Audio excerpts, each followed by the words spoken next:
अगर आप भी ऐसा सोचते हो कि घर का मैं इतना काम कर लेती हूँ, मुझे कौन से एक्सरसाइज या योगा की ज़रूरत है, तो आप बिल्कुल गलत सोचते हैं। अगर आप 40 में जाने वाले हैं तो आपको ये प्रैक्टिस मस्ट होनी चाहिए। आपको थोड़ी सी स्ट्रेचिंग एक्सरसाइज, योगा, प्राणायाम आपको ज़रूरी है।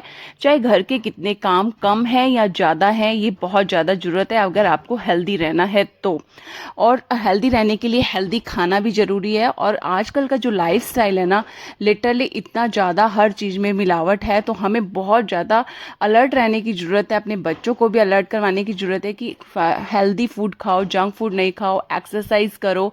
तो मॉर्निंग में तो मेरा यही ब्रेकफास्ट रहता है, कभी इडली, पोहा, इस तरह का मेरा अच्छा सा हेल्दी फाइबर युक्त मेरा रहता है नाश्ता।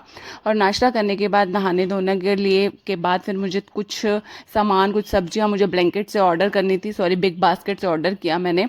वैसे तो ब्लैंकेट से मंगवाती हूँ ज़्यादातर, वैसे बिग बास्केट से मैंने ऑर्डर किया। तो फिर कुछ सब्जियां और कुछ दालें वगैरह, जो सूजी है, कुछ नाश्ता का सामान ख़त्म हो चुका था, वो फिर साथ के साथ ही मेरी आदत है कि जैसे ही हमारे घर में कोई सामान आए, अगर वो पॉलीथीन या कुछ भी वो थैला सब्जी का पड़ा रह गया तो वो पड़ा ही रह जाएगा। तो मेरी हैबिट यही है कि साथ के साथ ही उन चीज़ों को ऑर्गेनाइज करके रख दो। सब्जियों को वॉश करके ड्राई करके रख दो। गाजर मैं ऐसे ही रखती हूँ क्योंकि ना इसको वॉश करते हैं ना तो फिर वो गीली हो जाती है, मॉइस्चर पकड़ती है तो जल्दी ख़राब हो जाती है। तो मैं गाजर को जब भी यूज़ करना होता है तभी वॉश करती हूँ, पहले वॉश नहीं करती। बीन्स पहले वॉश कर लेती हूँ, खीरा वगैरह ये सब चीज़ें तभी वॉश हो जाती हैं। फ्रूट्स तो हमेशा ही मेरी आदत है, आम को 1 घंटा के लिए रखती हूँ, और जो और भी कोई भी फ्रूट्स होता है उसको थोड़ी देर के लिए पानी में डाल के मैं छोड़ देती हूँ। क्योंकि आज का जो टाइम है ना, बहुत ज़्यादा अलर्ट रहने की ज़रूरत है। पता नहीं वैक्सीन का इफ़ेक्ट है या किस चीज़ का इफ़ेक्ट है। हेल्दी खाओ, हेल्दी रहो, और छोटी छोटी चीज़ों पे ध्यान दो। सबसे ज़्यादा तो मैं बोलती हूँ आपको मेडिटेशन करो। मेडिटेशन करना बहुत ज़्यादा ज़रूरत है।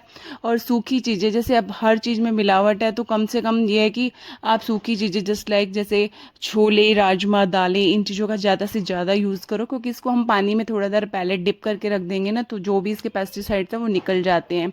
तो इस तरह का थोड़ा सा लाइफस्टाइल चेंज कीजिए अगर आप 40 में जाने वाले हैं, आपको हेल्दी रहना है तो।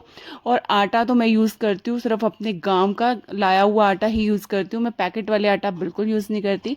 आज का मिनी व्लॉग इतना ही, मिलते हैं नेक्स्ट व्लॉग में। Like, share and subscribe. Bye bye.